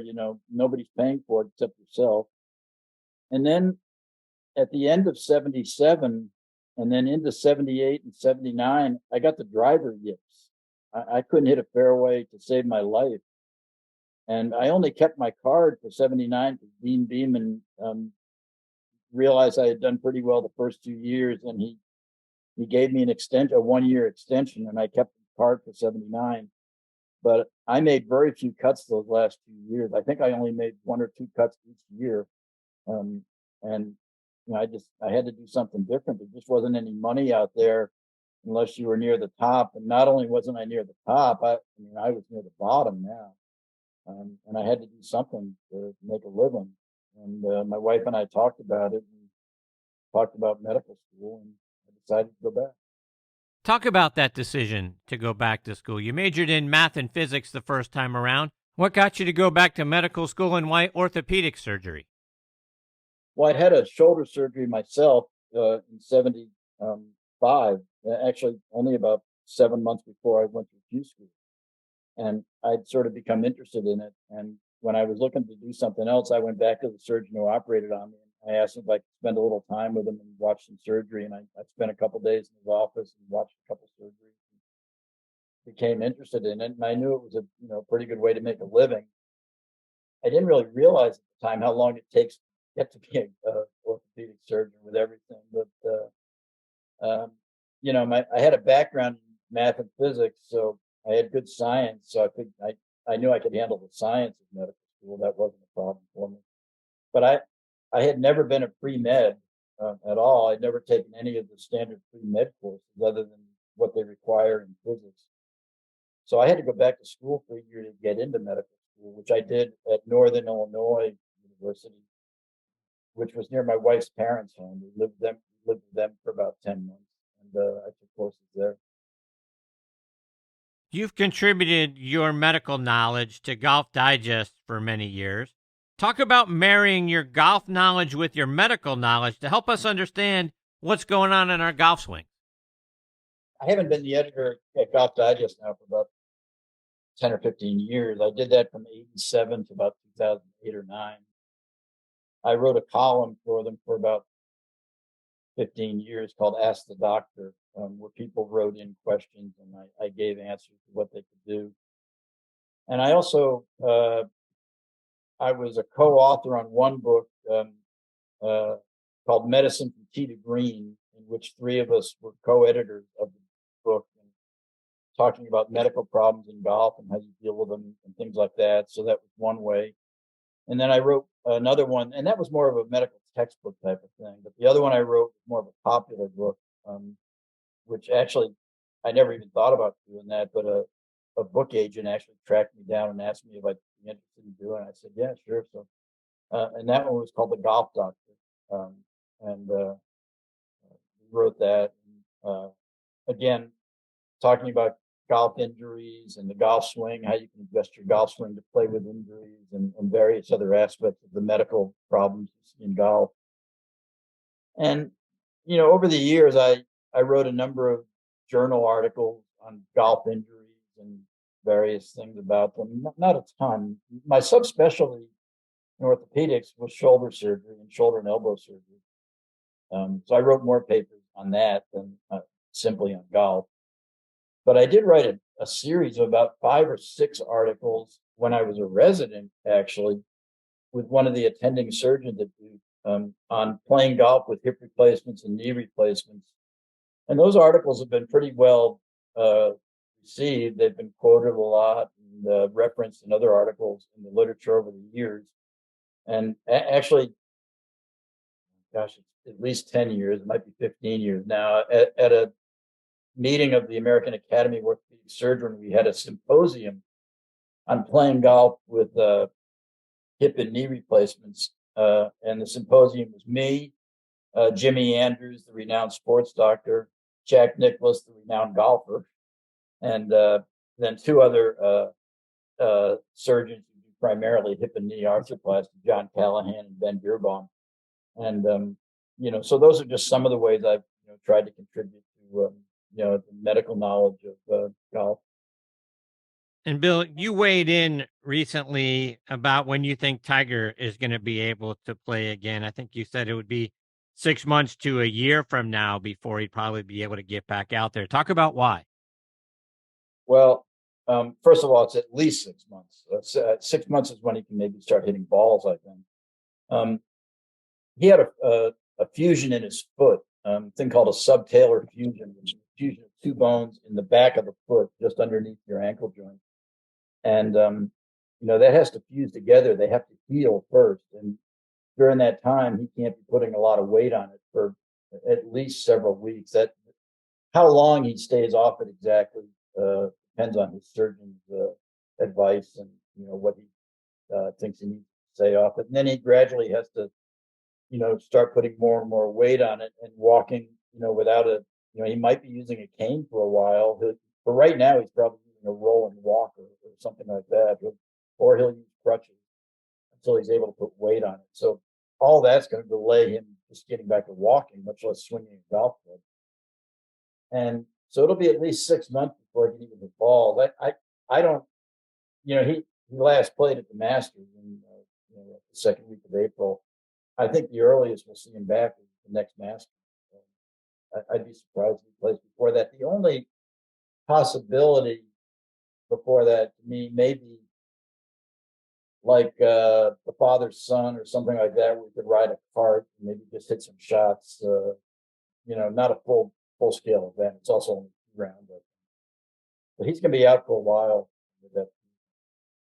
So what do you think the long-term impact on his golf swing is going to be? How effective can he be even when he's healed, getting back out on the golf course and trying to play tournament golf? Well, he's never going to be the Tiger of 2000. I don't think he's ever even going to be the Tiger of 2015 again. The limiting factor for him in the few tournaments he's played since the accident, which I think was in 2021, has been his ability to walk, not so much his golf swing. I think that's still going to be a big limiting factor, how well he can walk. A subtalar fusion, which is the type of fusion he had in the back of his foot, allows you to walk pretty well. And Tiger has been limited with his walking by the amount of pain he had in his foot because of the arthritis he developed from the accident. And the fusion should alleviate most of that pain, but it's not a panacea. It doesn't make your foot normal. All doctors and all orthopedists, when they're seeing patients over their years, they sort of develop pet phrases and sayings that they say to patients. And one of the ones that I always said to people was, they'd say, "Can you make my shoulder normal?" And I say, "I'm pretty good at this surgery, but I'm not as good as the guy that made your shoulder in the first place." And it's the same for Tiger's foot. I mean, that fusion works pretty well. And the guy who did it for him is a well-known foot and ankle surgeon, but he's not as good as the guy that made Tiger's foot and ankle in the first place. So Tiger's foot and ankle are never going to be normal. And he's never going to walk 100% normal. It's his right foot that has been impacted by this. And that's one thing that helps him, because the right foot and ankle don't take as much stress during a golf swing as the left foot and ankle do, where as you come into impact at higher speed, higher forces, higher torques, you roll over onto your left ankle as you go through impact and into your follow through. Really, on your golf swing, you need to, you're sort of on your right foot, just stable during the backswing, and on the downswing and into impact, really all you do is raise up on the toe. You push off a little, but not that much. And so that will help him. I think he'll be able to swing okay. I just don't know how he'll be able to walk a golf course for 4 rounds well enough to be competitive. Bill, just a couple more before I let you go. And you posted a picture of you with Jeff Burry, who was inducted into the Kansas Golf Hall of Fame. And more importantly than that, Rick Werner, who you mentioned, dated Cheryl Ladd in high school. Got to hear that story. Well, Rick and Jeff and I, before I got on tour, I worked at a golf club in Vero Beach, Florida in the winters while I played amateur tournaments in the summer. This is after Duke. And the three of us were roommates and basically working as assistant pros, of course. And Rick was from South Dakota. His nickname is Sodak. We called him that because none of us had ever met anybody from South Dakota before, all of us East Coast people. And he's an absolutely great guy. He's from Huron, South Dakota. And then in the late 70s, Charlie's Angels came out with Cheryl Ladd. And one night I'm watching Tube, and she's on Johnny Carson, and he's talking to her, and he goes, "Well, where'd you grow up?" And she says, "Well, I grew up in Huron, South Dakota." Well, Rick's the same age as I am. And I looked at Cheryl Ladd and I go, "She looks about my age." So next time I talked to him, I said, "Hey, do you know Cheryl Ladd?" And he goes, "She's my high school girlfriend." And he goes, "You mean Cheryl Jean Stoppelmore?" That's apparently her original name. And then she became Sherry Moore, and then she got married and became Cheryl Ladd. So yeah, Rick dated Cheryl Ladd a little bit in high school. And that was a big thing for all of us to know that. No doubt. Bill, you're a wonderful follow on Twitter. Let our listeners know how they can stay up to date with you on social media. Well, I only do Twitter. I did do Facebook, but I think I'm kicked out now because somebody hacked my Facebook account, and I had to close it because of that. And I can't get back in because I still have the same email address. And they won't let me back into that email. So I do Twitter, and it's at Bam Bam, like the Flintstones Bam Bam, at Bam Bam 1729 is my Twitter account. Well, Bill, I can't thank you enough for taking time out of your night to come and be a part of this show. I hope we get the privilege of having you back on again sometime. It was a lot of fun having you here. I know we're just getting to the tip of the iceberg of all the great stories that you've had over the course of your career, whether it was in golf or as an orthopedic surgeon. I hope we get the privilege of hearing more of those a little bit later on. Well, Chris, thanks for having me on. I hope I get to do it again too. Appreciate it. Take care, Bill. Stay safe. All the best to you and your family. We'll catch up soon. Okay. Take care. You too. Thanks. That is Bill Mallon, folks. And I tell you, from a wonderful college career, again, 43 amateur championships Bill won, to spending some time out on the PGA Tour, and now one of the best orthopedic surgeons that our country has to offer.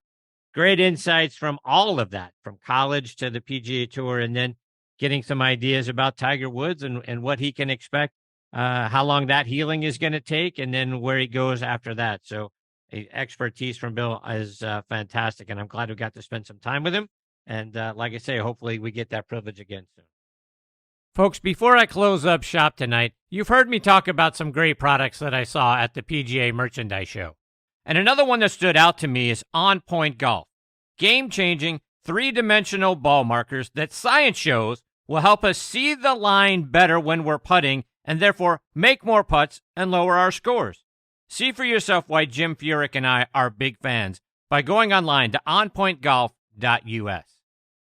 All right, folks, it is time for me to put a bow on this edition of Next on the Tee. My sincere thanks go out again to Tom Patrick, Evan Schiller, Bruce Devlin, and Bill Mallon for joining me this week. Scheduled to join me next week are 2013 Senior Open champion and good friend Mark Wiebe will be back with us, as will Dr. Bob Jones IV. Always a treat to get to spend some time with Doc. Following him will be Golf Channel host Damon Hack. Always so much fun spending some time with Damon. And then we'll round things out with another good friend and the host of Rappers Don't Golf and new author now, Tucker Booth. Folks, I can't thank you enough for continuing to make Next on the Tee a part of your golf content. You can find this show available as a podcast just about everywhere. We're on Spotify, Apple Podcasts, Audio Boom, Player.fm, and Good Pods. And my sincere thanks to those folks for making Next on the Tee one of their recommended podcasts. Download their free app and stream your favorite podcast right there on your favorite device. And most of all, my thanks to all of you. You guys are the greatest supporters in the history of podcasts.